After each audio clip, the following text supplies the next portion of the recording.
Berikut adalah terjemahan kalimat demi kalimat dari teks yang Anda berikan yang telah disesuaikan sepenuhnya untuk audiens dan pasar Indonesia. Penanda waktu telah dihapus, referensi negara dan masyarakat telah diubah menjadi Indonesia, dan formatnya dioptimalkan agar lebih mudah dibaca. Pengantar hukum tanaman. Bayangkan Anda menanam sesuatu yang terlihat tidak berbahaya. Jika Anda berpikir daftar ini hanya berisi ganja, Anda salah. Daftar ini dimulai dengan sayuran, buah beri, bunga mawar, dan mungkin tanaman apung dari akuarium. Ini bukan tentang jamur, bukan juga tanaman rahasia yang disembunyikan di hutan. Namun di bawah peraturan yang salah, di provinsi yang salah, atau jika dibawa melintasi batas provinsi yang salah, tanaman tersebut dapat dengan cepat berubah menjadi masalah hukum. Untuk memperjelas, tanaman ilegal tidak selalu memiliki arti yang sama. Terkadang itu berarti Anda tidak boleh mengimpornya. Terkadang berarti Anda tidak boleh memindahkannya melintasi batas provinsi. Terkadang sebuah provinsi menyatakan Anda tidak boleh menjualnya, mengembangbiakannya, mengangkutnya, atau sengaja menyebarkannya. Dan terkadang, ya, tanaman itu terkait langsung dengan Undang-Undang Zat Terlarang Nasional. Perbedaan itu sangat penting. Ini adalah perbedaan antara masalah izin, pengiriman yang dihancurkan, perintah penertiban tanaman invasif tingkat provinsi, dan masalah zat terlarang tingkat nasional. Jadi, hari ini kami memberi peringkat pada 15 tanaman yang orang Indonesia tidak sadari bisa menjadi ilegal. Bukan mitos, bukan gosip kebun, melainkan tanaman yang sebenarnya, batasan yang pasti, dan alasan mengapa pihak berwenang peduli. Satu hal singkat sebelum masuk ke daftar. Ini adalah video pertama kami dengan format seperti ini. Bergantung pada reaksi Anda dan berapa banyak suka yang didapat, kami akan tahu apakah layak untuk merekam bagian kedua beserta episode-episode berikutnya, karena YouTube tidak selalu menampilkan saluran yang sama 2 kali. Anda mungkin tidak akan pernah melihat saluran ini lagi. Jadi jika Anda menginginkan lebih banyak cerita seperti ini, di mana tanaman biasa berubah menjadi masalah hukum yang aneh, berlanggananlah sekarang. Kita mulai dengan sesuatu yang terdengar seperti menu makan malam. 15. Kangkung. Kangkung terdengar seperti tanaman yang paling tidak mencurigakan di dunia. Tanaman ini berdaun dan bisa dimakan. Dalam banyak masakan, ini hanyalah makanan. Jika Anda melihatnya di pasar, pikiran pertama Anda bukanlah tentang peraturan nasional. Namun tanaman ini memiliki nama lain, yakni Suam Morning Glory, dan itu menjelaskan mengapa pihak berwenang menaruh perhatian. Kangkung dapat tumbuh secara agresif di tempat-tempat basah. Tanaman ini dapat menyebar melalui saluran air, dan di bawah peraturan nasional, spesies Ipomoea aquatica terdaftar sebagai gulma berbahaya tingkat nasional. Itu tidak berarti setiap orang yang pernah mendengar tentang kangkung tiba-tiba mendapat masalah. Masalah hukumnya lebih spesifik. Badan Karantina Pertanian memerlukan izin untuk mengimpor gulma berbahaya tingkat nasional atau memindahkannya antar provinsi. Di bawah peraturan nasional, tidak seorang pun boleh memindahkan gulma berbahaya yang terdaftar ke dalam atau melalui Indonesia maupun melintasi batas provinsi, kecuali perpindahan tersebut disetujui dan mengikuti persyaratan izin. Kangkung bisa menjadi makanan sekaligus tetap diatur secara nasional. Masalahnya adalah impor atau perpindahan antar provinsi tanpa izin otoritas yang tepat. Itulah hal yang aneh tentang hukum tanaman. Judul beritanya mengatakan, tanaman terlarang. Peraturannya mengatakan, spesies apa, perpindahan seperti apa, dan izin apa. Dan jika sayuran berdaun bisa menjadi masalah izin tingkat nasional, tanaman berikutnya menunjukkan bagaimana pohon yang tampak biasa bisa menjadi masalah di tingkat provinsi. 14. Pohon surga. Pohon surga memiliki salah satu nama yang paling polos di daftar ini. Terdengar seperti sesuatu yang mungkin sengaja ditanam oleh pemerintah kota. Dan di banyak tempat, Anda dapat menemukannya melakukan hal yang biasa dilakukan oleh pohon perkotaan yang agresif bermunculan di dekat trotoar, gang, garis pagar, dan lahan kosong. Namun di Jawa Barat, pohon surga ini tidak diperlakukan seperti pohon pembibitan biasa. Pemerintah provinsi mendaftarkan Ailanthus altissima sebagai tanaman invasif dan aturannya sangat tegas. Seseorang tidak boleh menjualnya, menawarkannya untuk dijual, mengembangbiakannya, mendistribusikannya, mengimpornya, atau dengan sengaja menyebabkannya menyebar. Itu adalah banyak sekali larangan untuk satu pohon. Dan kata kerja tersebut penting. Ini bukanlah klaim bahwa setiap pohon surga yang berdiri di suatu tempat di Indonesia menciptakan kasus pidana. Aturan yang sedang kita bicarakan adalah pembatasan tanaman invasif tingkat provinsi. Di Jawa Barat, sasaran hukumnya adalah penjualan, pengembangbiakan, distribusi, impor, dan penyebaran yang disengaja. Mengapa harus peduli dengan sebuah pohon? Karena tanaman invasif tidak hanya diam dan terlihat jelek. Mereka mengalahkan tanaman lain, menyebar ke lahan yang rusak, dan menciptakan biaya penanganan. Itulah sebabnya, daftar tanaman invasif tingkat provinsi ada pada awalnya. Jadi, inilah kejutan nyata pertama dari daftar ini. Bagian yang menakutkan bukanlah nama pohonnya, melainkan aturan yang melekat padanya. Dan jika pohon perkotaan bisa dibatasi, bunga mawar pun bisa. 13. Mawar multiflora. Mawar seharusnya menjadi wilayah yang aman. Ini adalah tanaman yang dibeli orang untuk taman, pagar, rumah pertanian tua, dan perayaan kasih sayang. Namun tidak semua mawar berperilaku seperti tanaman taman yang sopan. Mawar multiflora dapat membentuk semak berduri yang lebat, dapat menyingkirkan vegetasi asli, dapat membuat padang rumput lebih sulit digunakan, dan begitu tumbuh lebat, ia bukan lagi bunga yang romantis. Tanaman ini menjadi masalah pengelolaan. Itulah sebabnya beberapa provinsi di Indonesia mengaturnya. Jawa Tengah menyatakan bahwa mawar multiflora ditambahkan ke dalam undang-undang gulma berbahaya mereka dan merupakan suatu pelanggaran untuk menjual, mengangkut, menanam, atau mengembangbiakannya di dalam wilayah tersebut. Jawa Timur juga memperlakukannya sebagai gulma berbahaya yang diawasi. Pengembangbiakan dan penjualan dilarang di sana, dan pengangkutan hanya diizinkan di bawah peraturan provinsi. Sekali lagi, hukum ini lebih sempit daripada judul beritanya. Ini bukan berlaku untuk semua mawar. Ini bukanlah buket bunga dari toko bunga Anda. Ini adalah Rosa multiflora, khusus di provinsi-provinsi di mana larangannya mencakup kegiatan menjual, mengangkut, menanam, atau mengembangbiakannya. Ketepatan itulah yang membuat cerita ini jujur. Karena saat Anda mengatakan mawar itu ilegal, Anda berbohong. Tetapi ketika Anda mengatakan, mawar invasif ini bisa menjadi ilegal untuk dijual, dipindahkan, ditanam, atau dikembangbiakan di provinsi tertentu, Anda sedang menceritakan kisah yang sebenarnya. 12. Apel soda tropis. Tanaman berikutnya terdengar lebih tidak berbahaya karena mengandung kata apel di dalamnya. Apel soda tropis terdengar seperti sesuatu yang berasal dari pasar petani lokal. Tanaman unik yang tidak biasa, sesuatu yang akan Anda lihat dalam video berjudul, "Saya mencicipi buah paling aneh di Bali." Ini bukanlah minuman soda tropis, melainkan sejenis tanaman terung-terungan. Nama ilmiahnya adalah Solanum viarum, dan di bawah peraturan nasional, tanaman ini terdaftar sebagai gulma berbahaya. Alasannya bukanlah karena namanya, melainkan apa yang dilakukan oleh tanaman tersebut. Apel soda tropis dapat menyerang padang rumput dan merusak lahan. Tanaman ini dapat menyebar melalui biji. Ia menjadi masalah bagi pertanian dan ekosistem, yang mana hal itu menjadikan tanaman jenis ini sebagai target yang harus diawasi oleh otoritas karantina. Mekanisme hukumnya sama dengan kategori nasional yang kita lihat pada kangkung. Sebagai gulma berbahaya tingkat nasional, mengimpornya atau memindahkannya antar provinsi memerlukan izin otoritas. Perpindahan di luar aturan tersebut dapat memicu penyitaan, karantina, perawatan, penghancuran, atau pembuangan di bawah kerangka kerja gulma berbahaya. Ini bukan apel biasa. Apel soda tropis adalah gulma berbahaya yang terdaftar secara nasional, sehingga memindahkannya melintasi batas provinsi atau mengimpornya memerlukan izin. Itulah mengapa nama umum bisa berbahaya. Kata apel terdengar bisa dimakan. Apel soda terdengar hampir lucu, namun hukum tidak mengatur kelucuan. Hukum mengatur spesies. 11. Takokak. Tanaman berikutnya melakukan hal yang sama dengan kata brick. Takokak terdengar seperti sesuatu yang bisa Anda masukkan ke dalam saus. Dan di beberapa bagian dunia, tradisi makanan terkait membuat nama itu terasa lebih tidak mencurigakan. Namun dalam daftar gulma berbahaya nasional di Indonesia, tanaman ini muncul sebagai gulma. Spesies yang tepat itulah yang menjadi intinya. Ini bukanlah buah beri pada umumnya. Ini bukan tentang stroberi, bukan tentang blueberry, bahkan bukan tentang setiap tanaman yang secara santai disebut orang sebagai buah beri. Ini adalah tentang Solanum torfum dan aturan gulma berbahaya nasional yang melekat padanya. Di bawah aturan tersebut, memindahkan gulma yang terdaftar ke dalam atau melalui wilayah Indonesia, atau memindahkannya antar provinsi memerlukan izin yang disetujui dan kepatuhan terhadap persyaratan izin. Tanpa itu, perpindahan tersebut dilarang. Risiko hukumnya bukanlah pada kata brick yang muncul di label. Risiko hukumnya adalah spesies yang tepat dan perpindahan yang terjadi. Itu mungkin terdengar teknis. Namun disitulah teknis hukum tanaman berada.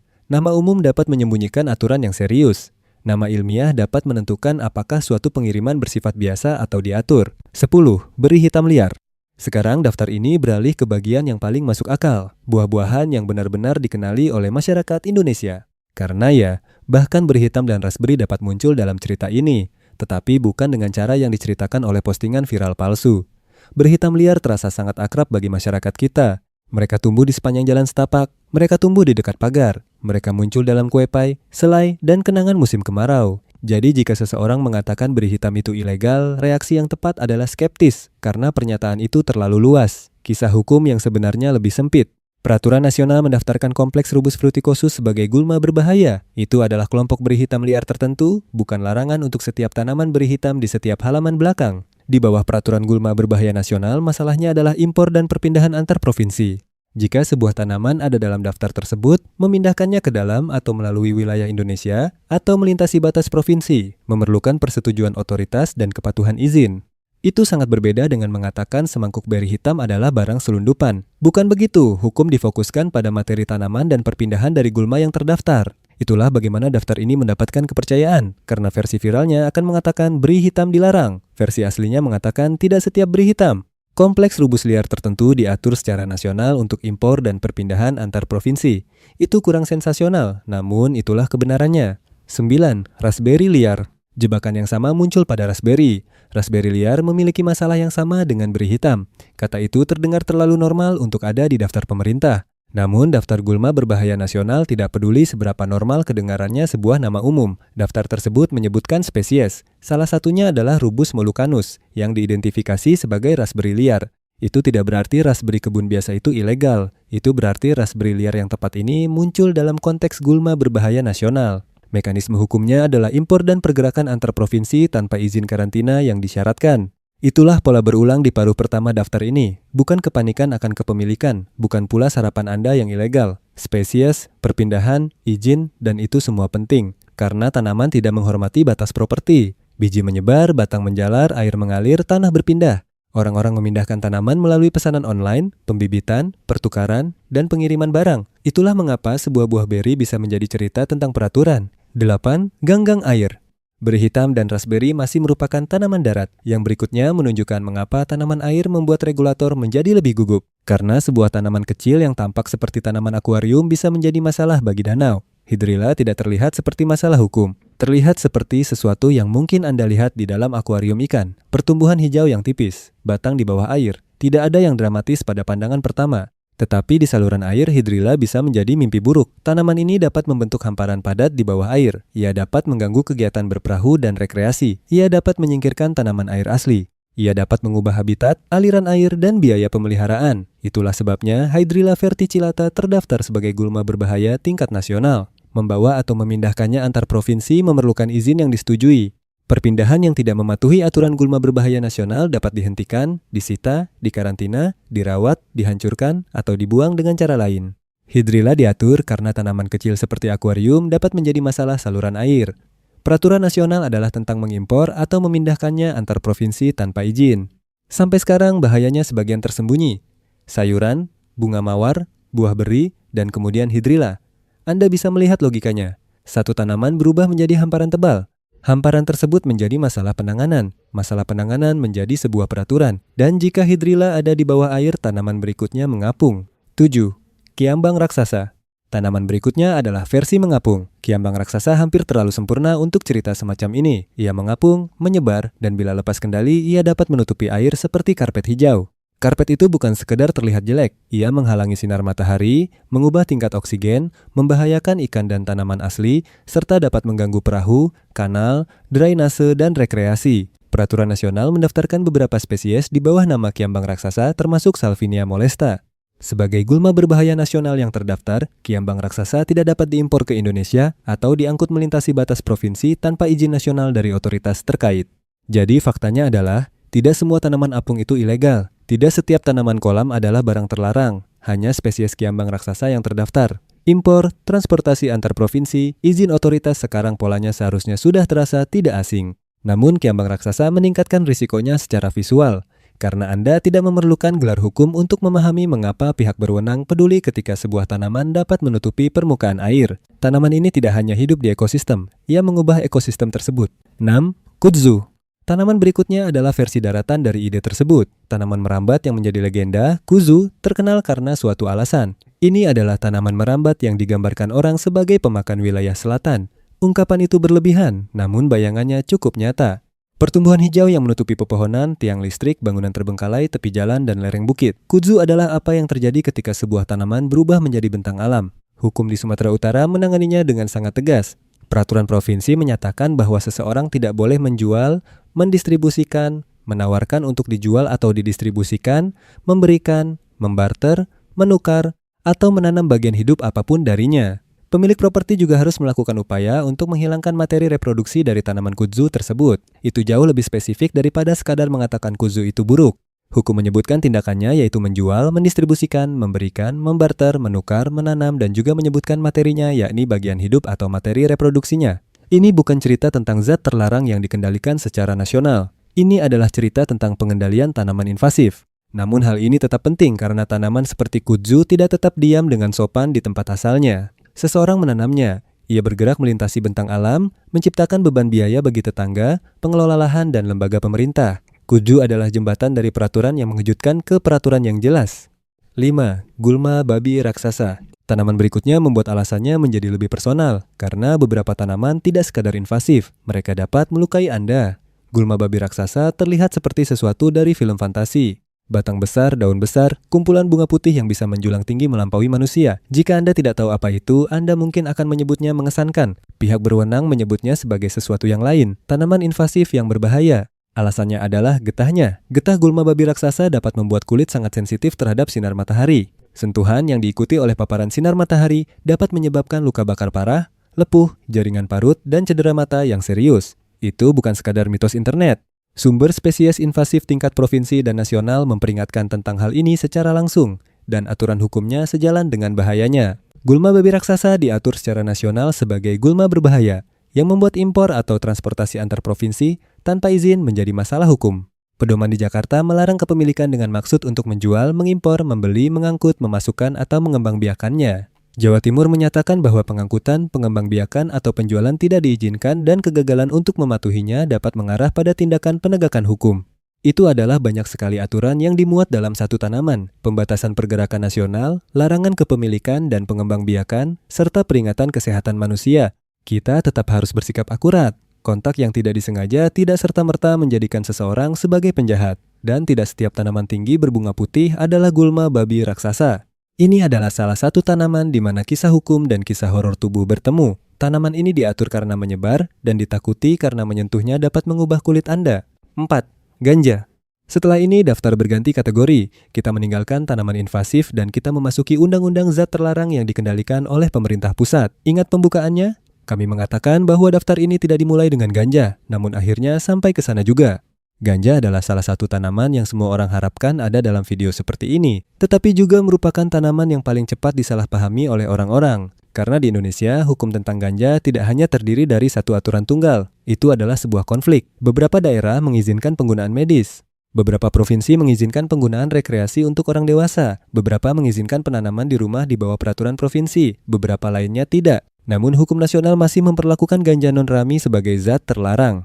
Di bawah definisi nasional, ganja mencakup semua bagian dari cannabis sativa, baik yang sedang tumbuh maupun tidak, dengan pengecualian pada rami dan daftar lainnya. Hukum nasional juga mendefinisikan produksi yang mencakup penanaman, budidaya, pemeliharaan, atau pemanenan zat terlarang. Dan orang-orang yang memproduksi zat terlarang secara sah memerlukan pendaftaran nasional. Ganja tidaklah ilegal di semua tempat. Itu adalah pernyataan yang salah.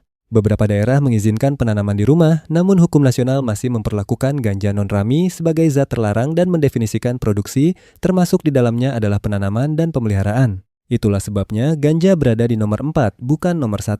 Secara hukum, ini adalah hal yang serius tetapi tidak lagi mengejutkan. Sebagian besar masyarakat Indonesia tahu bahwa hukum tentang ganja itu rumit. 3. Peyote. Tanaman berikutnya lebih kecil, lebih tidak mencolok, dan jauh lebih mudah disalahartikan sebagai barang koleksi. Peyote tidak terlihat seperti tanaman yang dramatis. Tanaman ini kecil, bulat, tumbuh lambat, jenis kaktus yang mungkin dibayangkan seseorang di dalam sebuah koleksi. Namun hukum nasional tidak melihat pada bentuknya, hukum melihat pada zatnya. Lobhophora williamsi terdaftar sebagai zat terlarang golongan 1. Peraturan nasional mendefinisikan peyote secara luas. Semua bagian tanaman, baik yang sedang tumbuh maupun tidak, termasuk biji, ekstrak, dan olahannya. Itulah mengapa bahasa sehari-hari bisa salah mengartikan hal ini. Ini bukan sekadar kaktus. Ini adalah tanaman yang terdaftar secara khusus. Ada perlindungan hukum yang sempit terkait dengan upacara keagamaan yang sah dari masyarakat adat setempat. Perlindungan tersebut penting dan patut dihormati. Perlindungan tersebut bukanlah sebuah celah hukum. Mereka bukanlah sebuah lelucon. Hal itu juga tidak mengubah peyote menjadi kaktus biasa. Bagi sebagian besar penanam biasa di luar konteks perlindungan sempit tersebut, kepemilikan, pembuatan, atau distribusi tanpa izin dapat berujung pada kasus zat terlarang tingkat nasional. Peyote dikendalikan secara nasional mulai dari biji tanaman, ekstrak, dan olahannya dengan perlindungan keagamaan yang sempit yang tidak berlaku bagi sebagian besar penanam biasa. Itulah sebabnya tanaman ini menempati peringkat di atas ganja. Ganja sudah sangat terkenal, peyote mudah untuk diremehkan. 2. Bunga opium. Dan tanaman berikutnya bahkan lebih rumit karena sebagian darinya dikaitkan dengan sesuatu yang sepenuhnya normal, makanan. Bunga opium adalah salah satu tanaman yang paling membingungkan secara hukum di Indonesia. Karena biji popi itu normal. Anda bisa melihatnya pada roti bagel, Anda dapat menemukannya pada kue-kue, Anda dapat membeli produk makanan yang mengandungnya, namun di sisi lain ada Papaver somniferum, si bunga opium dalam peraturan nasional. Aturan tersebut mendaftarkan bunga opium dan jerami opium sebagai zat terlarang golongan 2. Daftar tersebut juga mencakup konsentrat dari jerami opium. Hukum nasional juga mendefinisikan produksi yang mencakup kegiatan menanam, membudidayakan, memelihara, atau memanen zat terlarang. Itulah bagian yang tidak nyaman. Keluarga tanaman yang sama yang muncul dalam percakapan di toko roti juga muncul dalam undang-undang zat terlarang. Ini bukan merujuk pada setiap bunga popi, dan biji popi makanan biasa bukanlah cerita yang sama. Bunga opium sangat rumit secara hukum. Biji popi untuk makanan memang ada, tetapi opium, bunga popi, dan jerami popi adalah zat terlarang yang terdaftar secara nasional. Dan produksinya mencakup penanaman dan pemeliharaan di bawah definisi nasional. Itulah sebabnya tanaman ini menempati posisi nomor 2. Bentuknya terlihat seperti bunga taman biasa. Ia terhubung dengan makanan biasa dan namun kerangka kerja zat terlarang berada tepat di belakangnya. 1. Tanaman koka. Hanya tersisa 1 tanaman lagi. Dan tidak seperti popi, masyarakat Indonesia biasanya tidak salah mengira tanaman ini sebagai tanaman halaman belakang biasa. Tanaman koka beserta daunnya adalah titik akhir yang paling keras dalam daftar ini. Bukan karena ini yang paling umum. Tentu tidak, bukan karena orang Indonesia secara tidak sengaja menanamnya di setiap lingkungan. Sama sekali tidak.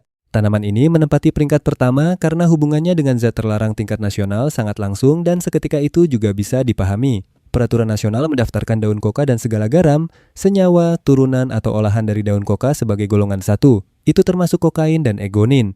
Hukum juga mengecualikan daun koka yang telah dihilangkan kandungan kokainnya atau ekstraksi yang tidak mengandung kokain atau egonin. Pengecualian itu penting, namun hal itu tidak mengubah materi tanaman koka biasa menjadi tanaman hias biasa. Di bawah hukum nasional, kepemilikan, produksi, pembuatan, distribusi, impor, atau ekspor tanpa izin yang melibatkan daun koka atau turunannya yang diawasi dapat menimbulkan risiko hukuman yang serius. Koka bukanlah tanaman halaman belakang yang normal di Indonesia. Daun koka itu sendiri diawasi secara ketat secara nasional, dan itulah titik akhir dari keseluruhan video ini. Kesimpulan, kita mulai dengan kangkung, lalu pohon, kemudian mawar, buah beri, tanaman air, tanaman merambat, dan tanaman raksasa yang dapat membakar kulit Anda, dan kita akhiri dengan tanaman yang terikat langsung dengan undang-undang zat terlarang.